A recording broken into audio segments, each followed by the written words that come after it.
Do you want to sleep? Then listen to me.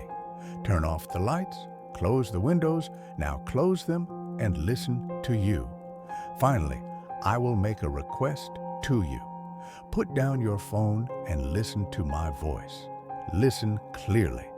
I will now tell you a story that will make you sleepy. Close your eyes and listen carefully to my words. Where gods walked among mortals. Long before Greece was a whisper in history books, long before marble temples fell into ruin, there was a sacred valley where legends breathed and walked like living men. This valley was Olympia, a place wrapped in soft morning mists and the perfume of wild olives. Every 4 years, the world gathered here. Athletes, poets, kings, wanderers, and dreamers traveled dusty roads for one purpose: to honor Zeus, father of gods, ruler of thunder, keeper of justice. But for centuries, there had been a growing belief, a feeling shared quietly by the priests of Olympia. The god deserved something greater, something beyond offerings and prayers, something that could bring Zeus himself into the mortal world. And so the dream was born. A temple, vast, towering, shimmering white against the green of the sacred grove. Columns like ancient trees, marble floors polished, smooth as still water. A sanctuary where the very air seemed to hum with divine expectation. Yet even this was not enough. Inside this magnificent temple, there remained a problem. The god was not yet there. A temple without a god was like a sky without stars. And so the priests summoned a man, a sculptor whose talent bordered on magic. His name was Phidias. He arrived in Olympia one warm golden morning, not as a grand master or a man of ego, but as a quiet observer, standing in the center of the empty temple, listening to the faint rustle of dust motes drifting in shafts of sun. Phidias closed his eyes. He pictured thunder rolling across the mountains. He pictured lightning carving the sky open.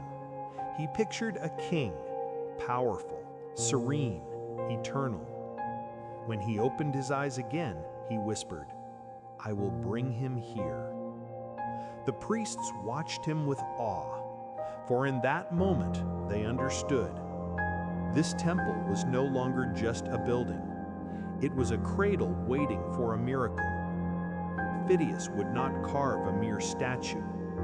He would carve the presence of Zeus, a god who would sit among men, not in myth, but in shimmering gold and ivory, towering so high that visitors would gasp at the sight of him and wonder whether they had stepped into the realm of divinity itself. And so with quiet reverence, the great sculptor began. The tools were laid out, the materials were gathered, the temple doors were closed. History held its breath. Because the creation of the statue of Zeus at Olympia, one of the 7 wonders of the ancient world, had just begun. The master from Athens. Far from Olympia, in a bustling workshop in Athens, an aging sculptor ran his hands across a block of ivory and closed his eyes. His name was Phidias, and throughout Greece, people spoke of him with quiet awe. He was the man who had shaped Athena Parthenos, the gleaming guardian of Athens. He understood marble the way poets understood words, and he knew how to make the divine feel alive. But even he was not prepared for the message that arrived on a warm spring morning. A breathless young messenger stepped into his workshop. "Master Phidias," he said, "the people of Olympia call for you. They ask you to build something unlike anything the world has ever seen." Phidias raised an eyebrow. He had heard of Olympia, of course, a sacred valley, an ancient temple, a deep reverence for Zeus. "What do they wish me to create?" he asked. The messenger swallowed hard. "A god," he said softly. "A living god, seated upon his throne." Phidias was silent. Around him, his apprentices stopped their carving. The workshop seemed to hold its breath. To sculpt Zeus himself, not as a distant figure, but as a presence one could feel. It was the greatest commission any artist could receive, and the most dangerous. "Why me?" Phidias finally asked. "Because you can make the heavens kneel on earth." Those words stayed with him. That night, Phidias sat beneath the stars, staring up at the shimmering sky. Somewhere behind the constellations, the Greeks believed Zeus watched over the world. How, Phidias wondered aloud, does one give shape to the ruler of the thunder and the sky? No statue could truly match a god, but perhaps, just perhaps, one could create something that made humans feel the presence of power and peace at once. By dawn, he had made his decision. He packed his tools, chisels, hammers, delicate brushes, pigments from faraway islands, thin sheets of hammered gold, and set out on the long journey westward. The road to Olympia wound through forests, across streams, and over hills where the air smelled of pine and morning dew. Every step brought the weight of the task deeper into his heart. When Phidias arrived, the priests greeted him at the foot of the temple. "Master," they said, "inside waits an empty throne. Build Zeus a body worthy of the heavens." Phidias stepped into the dim, cool interior. There, in the silence, stood the great empty throne, carved from cedar, waiting, expecting. Phidias placed his hand upon it, and in that moment he saw it. Not with his eyes, but with his spirit. A vision of Zeus. Tall, radiant, calm, and yet overwhelming. Seated in majesty, as though the sky itself had descended into a single form. Phidias exhaled, almost trembling. "Yes," he whispered to the quiet temple, "I will carve him." The greatest work of his life had begun.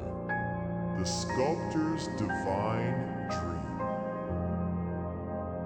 Night had settled softly over Olympia. The workshops were quiet, the temple grounds still, and only the faint chirping of cicadas drifted through the warm air. Inside his workshop, Phidias sat alone, a single oil lamp glowing beside him. Gold sheets lay stacked on the table. Ivory blocks gleamed like pale moonlight, and tools rested in patient silence. But Phidias's eyes were far away. He could not sleep. He could not rest, for the statue he was building was not merely wood, gold, and ivory. It was Zeus, the father of gods, the keeper of justice, the power behind thunder and peace. "How," Phidias whispered to the darkness, "does a mortal honor the king of the sky?" The question pressed on him like a mountain. He leaned back, exhaustion weighing on his shoulders. Slowly, his eyelids closed, and that was when the dream began. He found himself standing inside the temple of Zeus, but it was not the unfinished one he knew.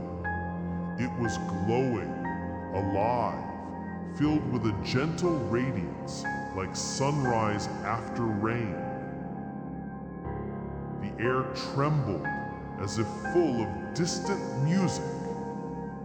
Then Phidias heard a thunderclap, soft, controlled, like a heartbeat of the heavens. A voice followed, deep, calm, endless. Phidias. He turned. There, seated upon a throne of light itself, was Zeus. His hair flowed like storm clouds streaked with gold. His eyes burned with both power and kindness. In his right hand, he held the figure of Nike, the goddess of victory. In his left, a scepter crowned with an eagle. He looked exactly as the sculptor had imagined. No, more, greater, brighter, perfect. Phidias fell to his knees. "Rise," Zeus said gently.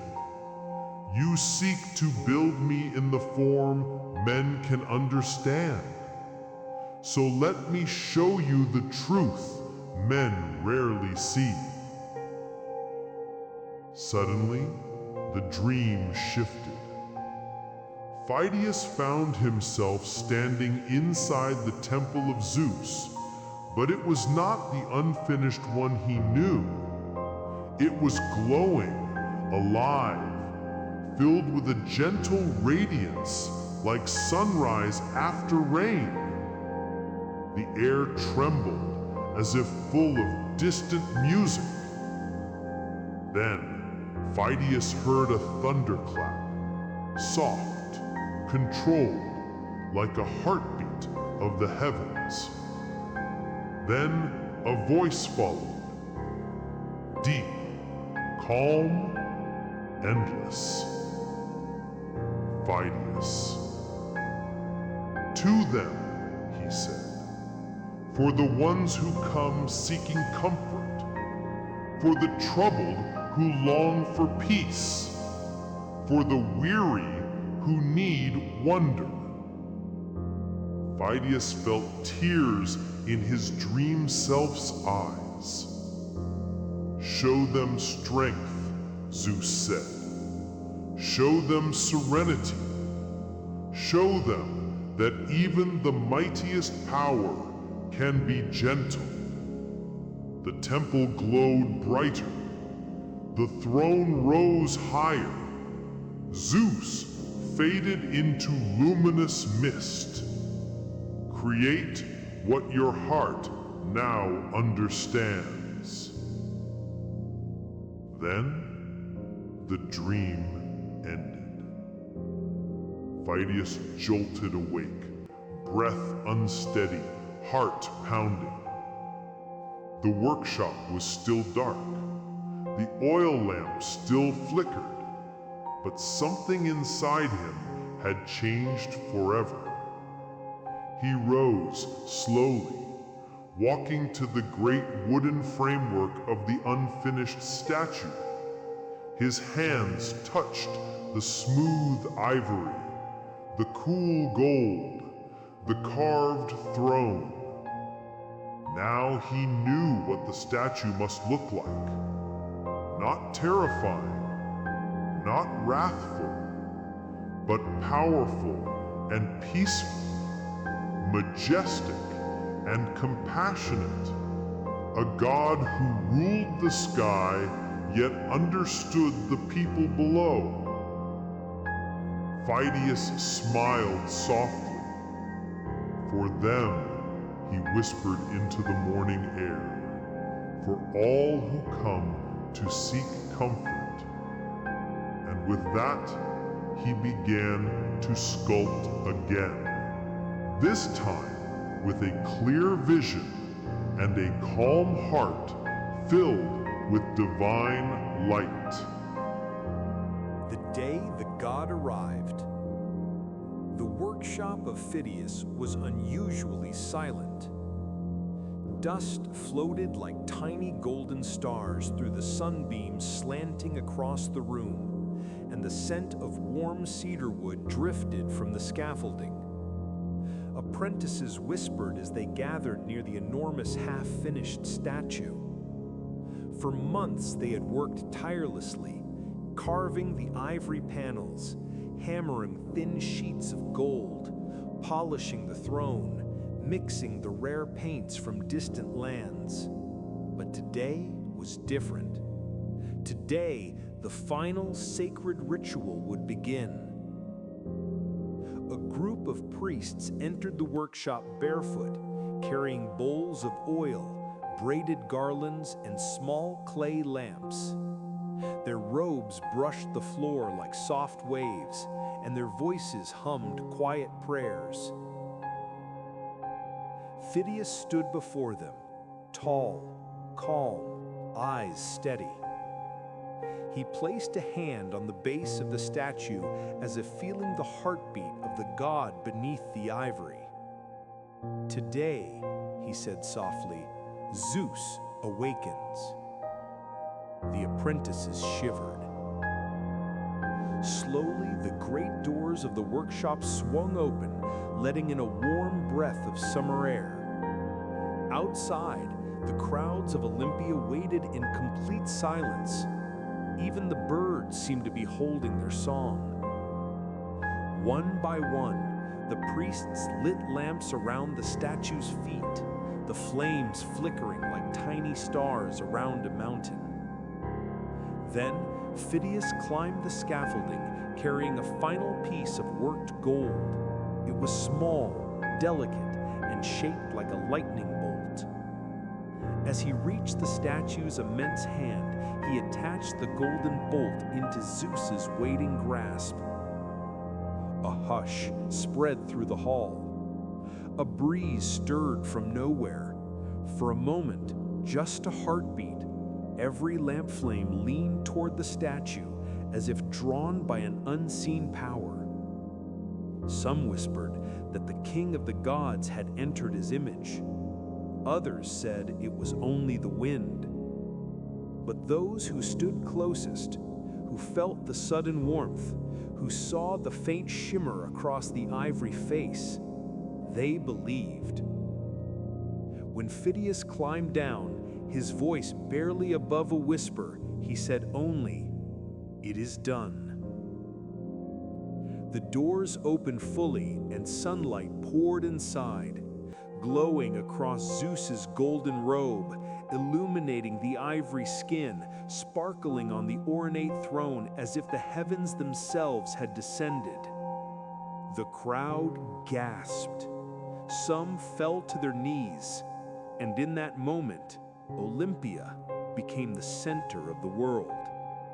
The god had arrived. The day the god arrived, the workshop of Phidias was unusually silent.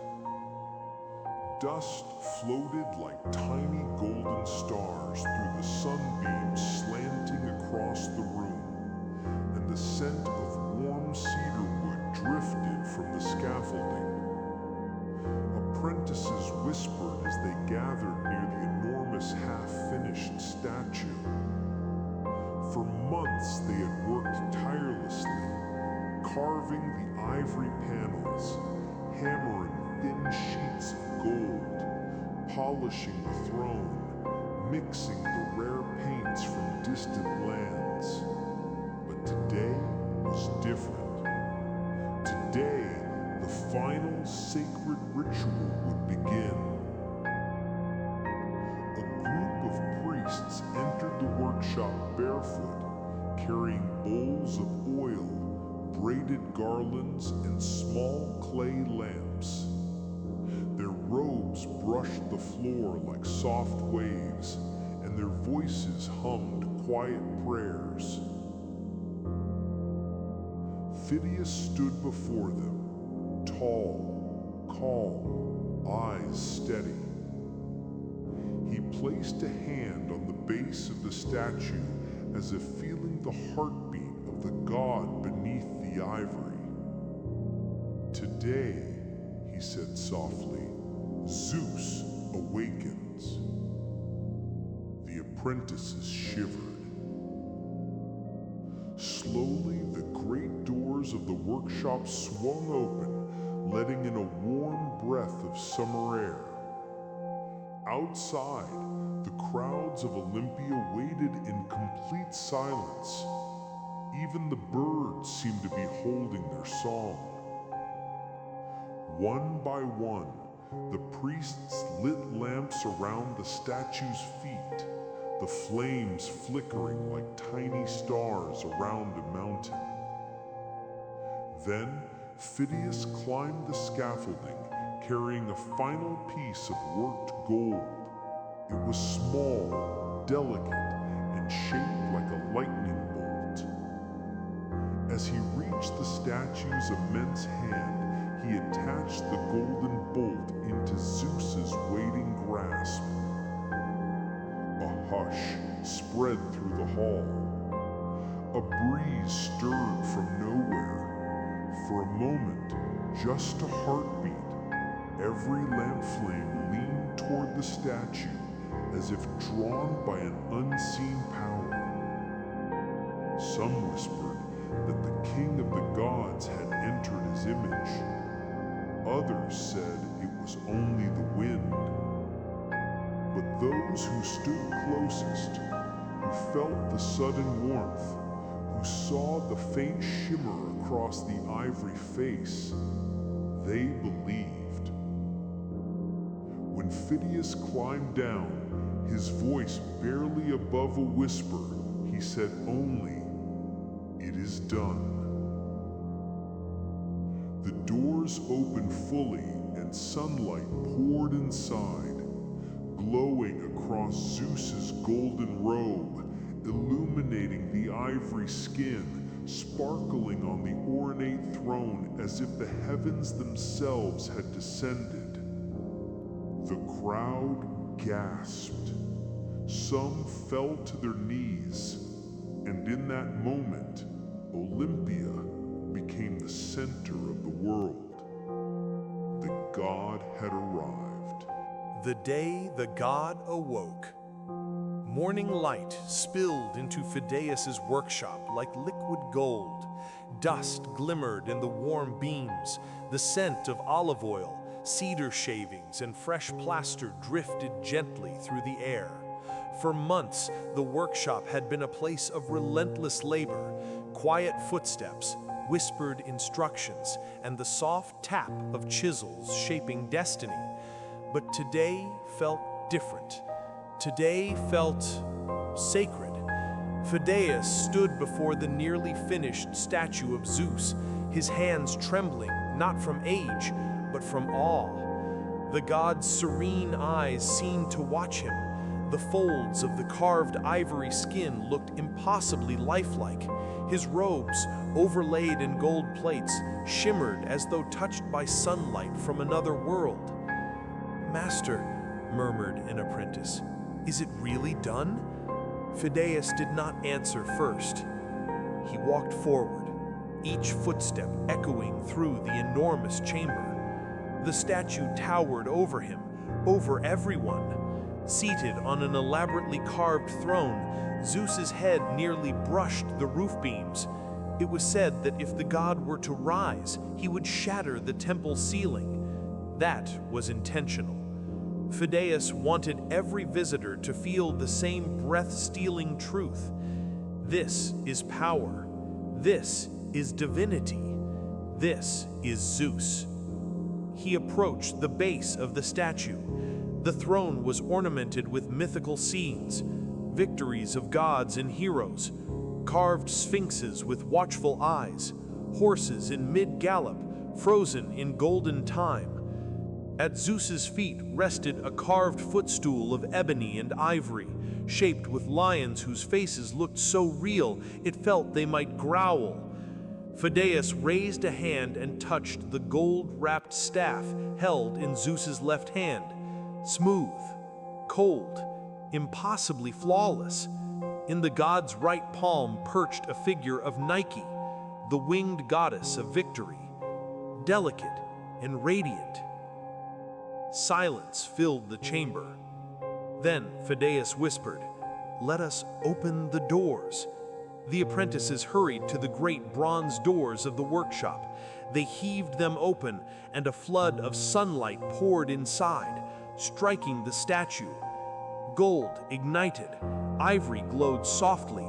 Every carved crease and contour came alive. The room erupted in stunned gasps. "What is this feeling?" one apprentice whispered, eyes wide. "It feels like the god is here," another breathed. Phidias stepped back, heart pounding. He had seen beauty before. He had created wonders, but he had never felt something like this. As if he had invited a god into the world and the god had accepted. For a moment, even the birds outside fell silent. The statue seemed to breathe, to watch, to judge, to reign. And in that instant, Phidias understood something he had never dared admit. This was not just art. This was his life's purpose, his destiny, the work that would echo across centuries. The statue of Zeus was alive, not with blood or breath, but with awe, reverence, and belief. And soon, all of Greece would see it. When Zeus opened his eyes, night settles over Olympia like a velvet curtain, soft and shimmering. The workshops grow quiet. The crowds drift back to their homes. But inside the temple, something stirs. Phidias remains alone. The torches burn low, painting warm gold across the vast form of Zeus. The god sits upon his throne, serene, powerful, eternal. But tonight, something feels different. Phidias closes his eyes and whispers a final prayer. May this work honor you. May the Greeks find peace through your presence. A silence follows. And then, a breath. Not from Phidias, from the statue. A faint, impossible exhale echoes through the hall like wind rising from distant mountains. The air warms around him. The gold plates shimmer. The ivory of Zeus's face glows as though lit from within. Phidias's knees weaken. He sinks to the floor. The enormous eyes of Zeus, carved so perfectly they almost seemed alive, slowly tilt downward. They meet Phidias, and the world stops. No thunder cracks, no bolts strike the earth, no terrors unfold. Instead, a presence fills the temple, ancient, vast, warm as sunlight, and deep as a storm.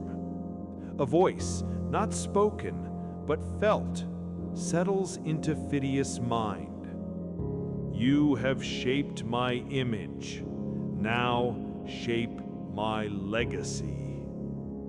Phidias trembles. What must I do? The golden mouth of Zeus does not move, yet the answer comes like a wave. Let all who enter here remember what mortals forget, that peace is stronger than power. The light begins to fade. The warmth slowly slips away. Zeus's gaze returns to stillness. Phidias is left alone again, but not truly alone, for he knows now, beyond all doubt, the god accepted his work. The statue lives, not as flesh, but as presence, a guardian of Greece. He arises, breath shaky, heart pounding. Tomorrow, the people of Olympia will see the statue revealed, but only Phidias will know the truth. Zeus himself had opened his eyes. When the god opened his eyes, the hall of the temple of Zeus was unusually quiet that morning. No chisels, no scraping of ivory, no murmured debates from apprentices. Only the sound of soft footsteps and the faint groan of wood settling, as if the temple itself were holding its breath. Phidias stood alone before the nearly completed statue. Decades of mastery had shaped his hands, but even he felt a rare tremble in them now. The god before him was enormous, so massive that Phidias knew a simple truth. If Zeus stood up, he would break through the roof. That was the point. Zeus was not meant to fit inside a temple. He was meant to overwhelm it. The statue gleamed in the half-light. Ivory skin glowing like captured moonlight. Golden robes cascading in sculpted folds. A throne carved with gods, beasts, and myths. A scepter taller than a man. And in Zeus's right hand, a small, delicate statue of Nike, the goddess of victory, balanced as if she might flutter away at any moment. But something was missing. Something Phidias had struggled with for weeks. The eyes. A god's gaze could not be rushed. He climbed the tall scaffold, carrying 2 polished plates, precious stones blended with glass, crafted to shimmer in a way that felt too alive. The temple doors behind him creaked. A few priests gathered quietly, robes brushing the marble. "Is it time?" one whispered. Phidias didn't answer. He only breathed in the still air, steadying his hands. Slowly, carefully, he set the eyes into place. For a brief, impossible moment, the morning sun slipped through the doorway at the perfect angle. A golden beam lanced across the hall, struck the new eyes, and ignited them with living light. Gasps echoed. Someone dropped to his knees. Zeus looked alive. Not like a statue, not like a carving. Alive. The air thickened, as if charged with something older than time, something that hummed through the stone floors and whispered above the torchlight. A priest whispered, trembling, "Does the god approve?" Phidias, breathless, stared into the radiant eyes, not with fear, but quiet awe. "I think," he said softly, "he finally sees us." The beam of sunlight faded. The hall dimmed again. But the impression remained. A presence watching, powerful and serene. The statue of Zeus was finished, and the world would soon speak of nothing else. The whispering gold. Night had settled softly over Olympia. The torchlight inside the temple of Zeus burned low, leaving the statue bathed in a warm, honey-colored glow. The polished gold shimmered like a quiet sunrise trapped inside the room, and the ivory skin of Zeus seemed almost alive, gentle, serene, watching. Lysandra, the young apprentice entrusted with evening duties, stood alone in the hall. She carried a small bronze bowl filled with perfumed oil, its surface rippling with every careful step she took. Her task was simple, yet sacred. Light the last lamp before the statue for the night. Offer a whispered hope to the god. Let the temple rest. She approached the towering throne, feeling the cool marble beneath her bare feet. Above her, Zeus's calm expression seemed to soften in the faint light, as though he recognized her presence. Lysandra set the bowl down and knelt.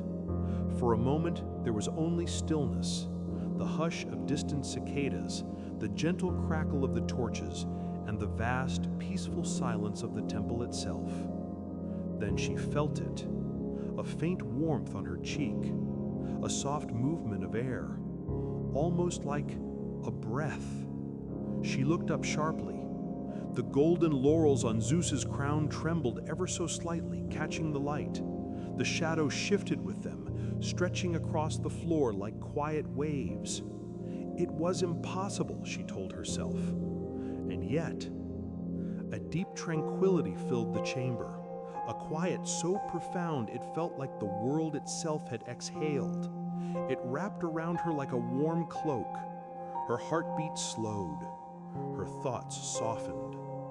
The statue's immense golden hands seemed to glow brighter, and Lysandra felt a pull, gentle and reassuring, like a tide drawing her inward. A voice, not heard with the ears, but felt behind the ribs, slid through her mind like warm sunlight. Peace, you have tended well to my hall. Her breath caught. It wasn't frightening, it wasn't overwhelming. It was steady, calming, ancient, like a mountain speaking from deep within the earth. Lysandra bowed her head, the oil lamp trembling in her hands. Outside, the night wind swept through the olive groves, and the temple's great wooden doors eased shut with a soft, resonant thud. And for the first time since she arrived in Olympia, Lysandra felt truly seen, not by the priests, not by the city, but by the divine presence that lived within this golden chamber. She lit the final lamp, its flame small but unwavering. The gold above her shimmered once more, almost like a smile. As she backed away toward the exit, the statue remained still, silent, grand, eternal. But she knew now, the god was not just carved into gold and ivory. He was listening, and he was awake. The breath of the thunderer. Night settled over Olympia like a soft wool blanket, muffling every sound except the faint, rhythmic chirping of unseen insects. The workshop of Phidias, usually alive with the crack of chisels and murmured prayers to the muses, now glowed only with a single dying lamp. Inside, the air shimmered with something deeper than silence, a feeling almost like anticipation. The statue, colossal, gleaming, magnificent, towered in the center of the room. Zeus's golden cloak caught the pale lamplight as though it contained the fading rays of a distant sun. His ivory skin looked like it was carved from pure moonlight. The great god's eyes, soft yet commanding, seemed almost aware. Phidias stood before his creation, exhaustion hanging from his shoulders like a heavy cloak. But tonight he was not working. Tonight he was simply listening. Because the people of Olympia had begun to speak in hushed tones. They claimed the statue breathed. Only once, and only at night. A long, slow exhale, so faint you would think it was a dream, yet everyone swore they had heard it. Phidias had laughed it off at first, but curiosity has a strange way of pulling even the wisest men into mystery. And so he waited. The shadows lengthened. The lamp guttered. A breeze whispered through the cracks in the wooden walls. Then, a sound, soft as the sigh of a sleeping giant, barely audible, but unmistakably real. Phidias's breath caught in his throat. The statue remained perfectly still, yet the air around it rippled as though touched by something ancient. Phidias stepped closer. The room grew warmer.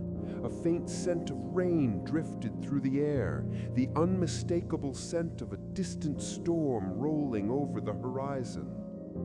And then he knew. This was not the breath of a man, nor the creaking of wood, nor the echo of imagination. This was the presence of Zeus. Not fully, not physically, but symbolically, as though the god had come to rest inside the work crafted in his honor, a living vessel of devotion. Phidias bowed his head, not in fear, but in gratitude. When he finally looked up, the statue's expression seemed slightly changed, gentler, kinder, almost approving. Maybe it was just the shifting lamplight. Maybe it was something more. Outside, thunder rumbled faintly over the distant mountains. Phidias smiled. Tomorrow the statue would be moved into the great temple. Tomorrow the world would witness what he had created.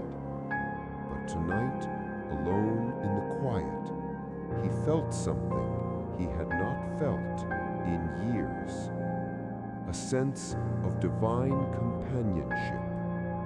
And as the final whisper of thunder faded into the night, Phidias whispered back, "Rest well, Father of the gods. Tomorrow you will meet your people." The final blessing. Night had fallen over Olympia, wrapping the sanctuary in a velvety quiet. The torches along the temple walls flickered softly, their flames dancing like tiny spirits paying homage to the god inside. Inside the temple of Zeus, the air was still, almost expectant. The master sculptor Phidias stood alone before his creation, the colossal, gleaming statue of Zeus, crowned in gold, cloaked in ivory, radiating a presence that felt more divine than earthly.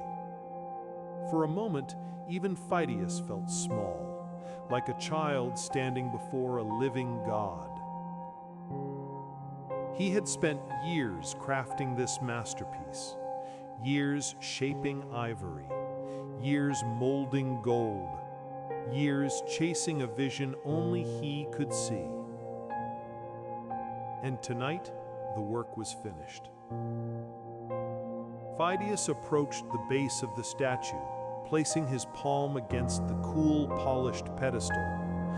"Lord Zeus, if there is any truth in what I have created, let the world feel your presence here." A warm breeze drifted through the sealed temple, impossible, yet unmistakably real.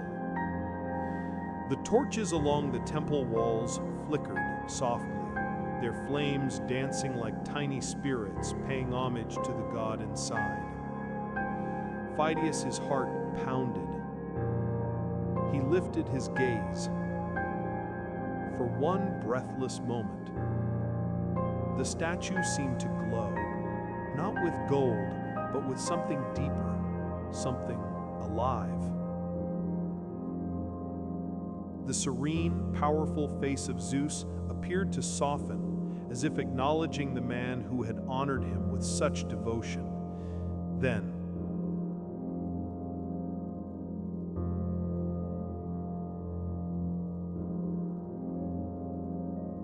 the keeper of the flame. Night settled softly over Olympia, turning the temple grounds into a quiet sea of shadows. The cicadas had gone silent, as if even nature sensed the importance of what was about to unfold. Lysanias, the young apprentice who had watched Phidias create wonders from ivory and gold, walked alone toward the temple of Zeus. In his hands, he carried a single bronze lantern.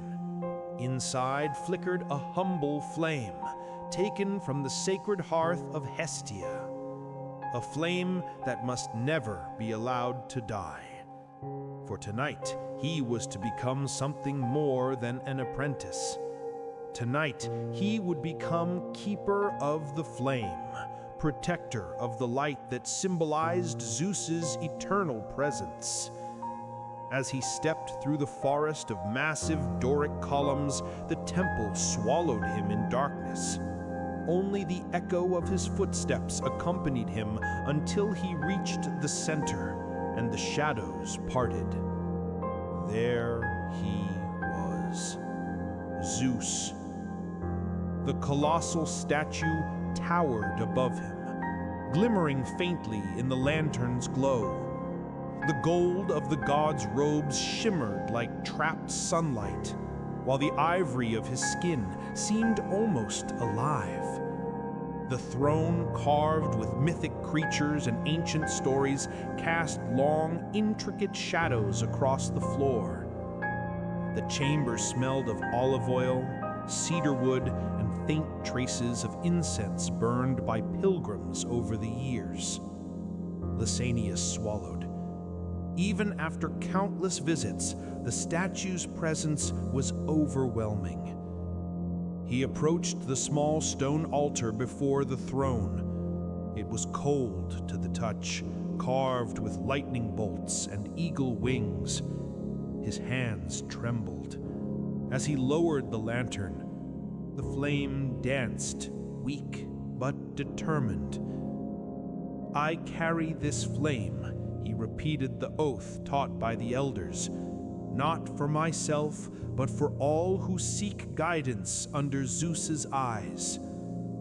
The words echoed into the temple's vast hollow, fading into the ancient stone like a promise sealed. He lifted a small clay bowl from beside the altar, filled with fresh olive oil, and gently poured it into the carved reservoir at the altar's center. A spark leapt. The flame brightened. Not much, but enough.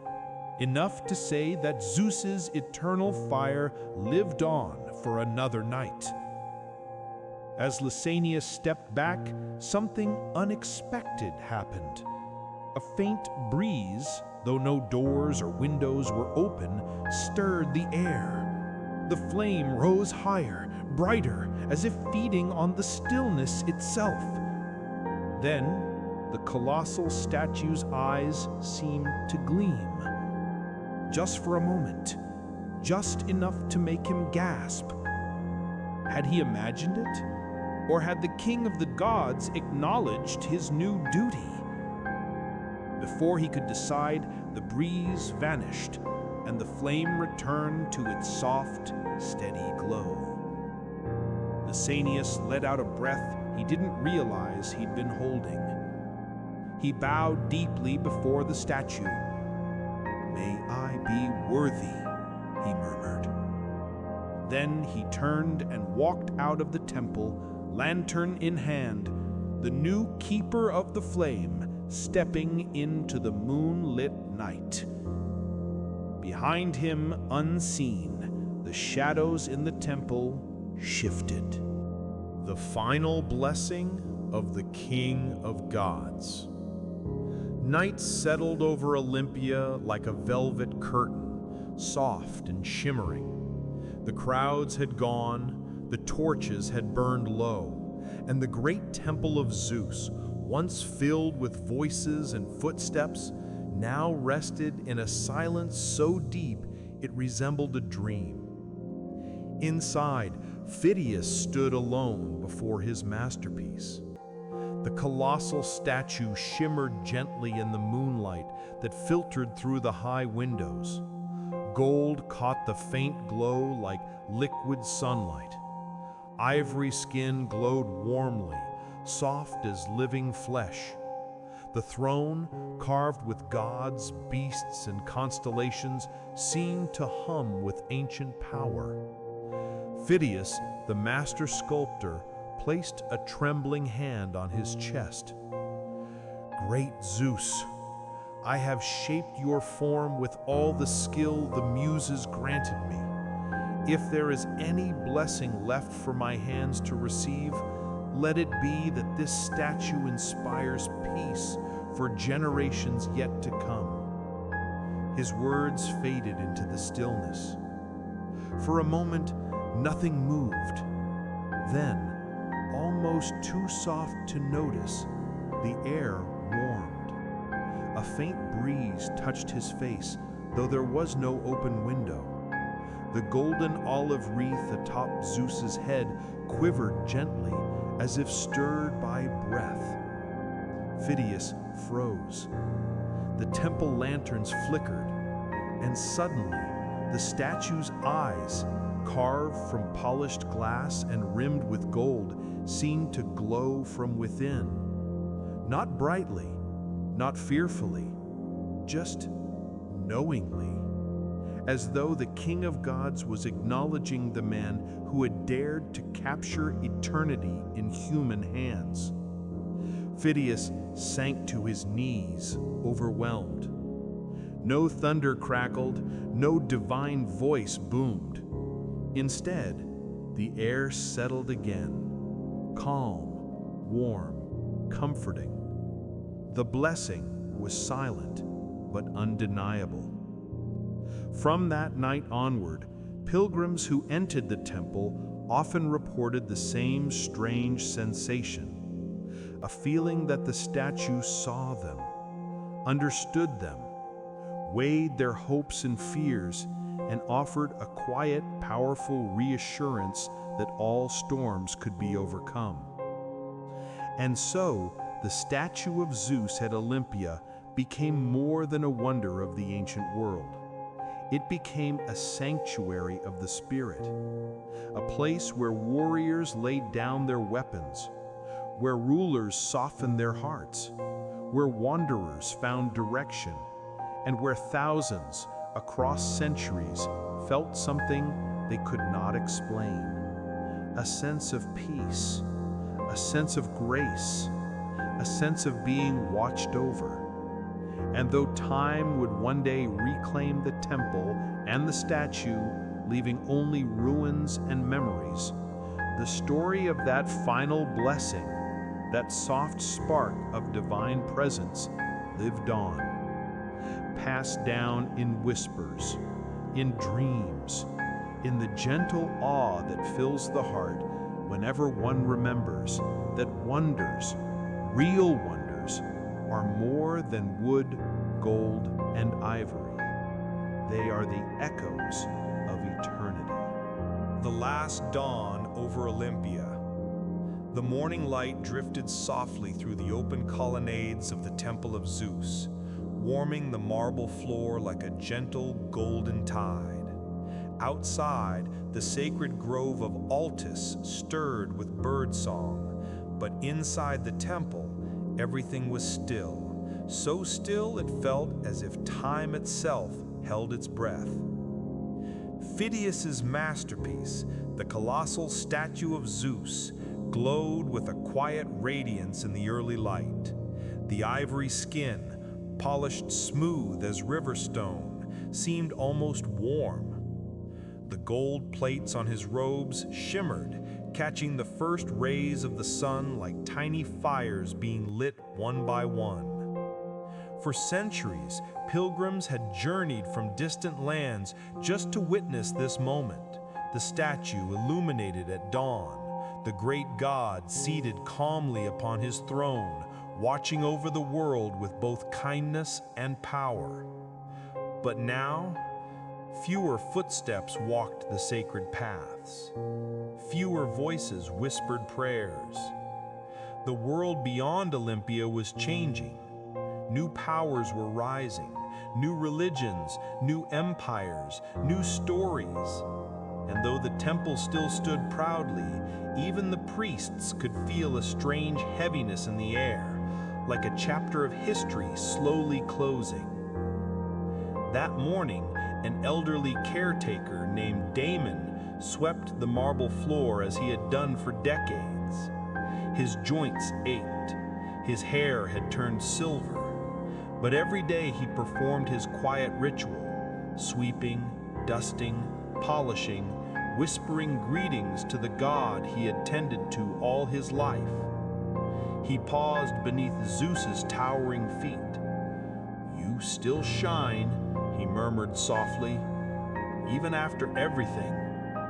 The statue gleamed in response, its gold and ivory alive in the morning light. Damon remembered the crowds, thousands of pilgrims, bustling markets, children running through the grove. He remembered festivals so bright and loud that the night itself seemed too small to contain the celebration. And now, the temple echoed with emptiness. Still he swept.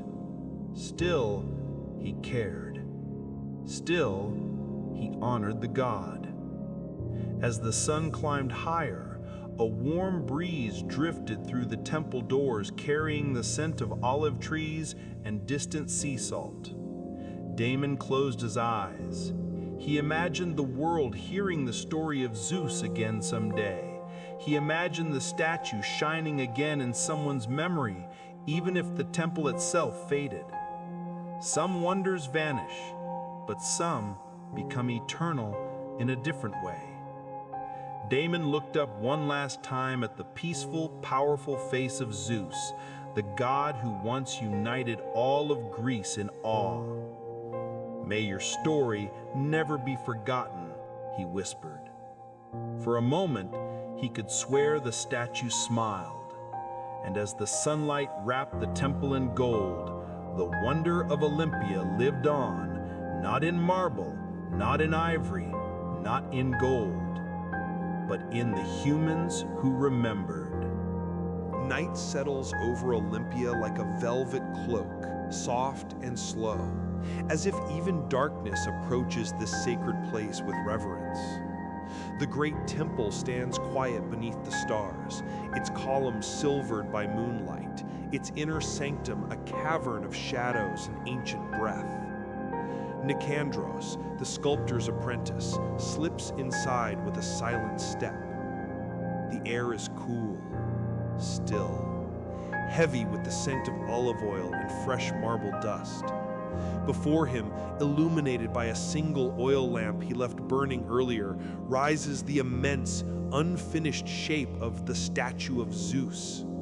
Ivory gleams faintly under the amber glow, gold leaf shimmers like trapped sunlight. The god's vast face, though incomplete, already holds a gravity that pulls the gaze and quiets the heart. Nicandros approaches, clutching his chisel like a talisman. Today he is not working. Today he is listening. Because earlier, just as the temple emptied and the final hammer echoes faded, he heard something. A sound that should not have been possible. A whisper. Not from the priests, not from the wind, not from any mortal throat. It had come from the marble itself. Now, alone in the sacred silence, Nicandros climbs the ladder that rises toward the statue's great throne, higher, higher, until he stands nearly level with Zeus's unfinished cheek. The air is colder here. Great Father of Olympus, if I imagined your voice, forgive me, but if I did not, speak again. For a moment, nothing moves. The lamp flickers. Shadows shift over the carved muscles of Zeus's chest. The gold of the sculpted robe glitters like living fire. Then, a soft, low rumble. It vibrates through the marble, through the floor, through Nicandros' bones. He freezes, his heart thunders. The whisper comes again, barely audible, drifting like breath through stone. Finish the eyes. Nicandros grips the ladder so tightly, his fingers ache. The eyes? But those were the parts Phidias, the master, the visionary, had forbidden anyone to touch. They required a delicate blend of ivory, pigment, and something else, something the old sculptor never fully explained. Again the whisper flows through the chamber. Only then will the world see. Then everything goes still. The temple is silent once more. Nicandros stands there, trembling, staring into the shadow where Zeus's gaze should be. He swallows hard. Master Phidias must hear this, he whispers to himself. But even as he descends the ladder, he knows the truth. Somehow, impossibly, the god has spoken. And the choice of whether to obey may shape more than the statue. It may shape the destiny of all who worship in this sacred place.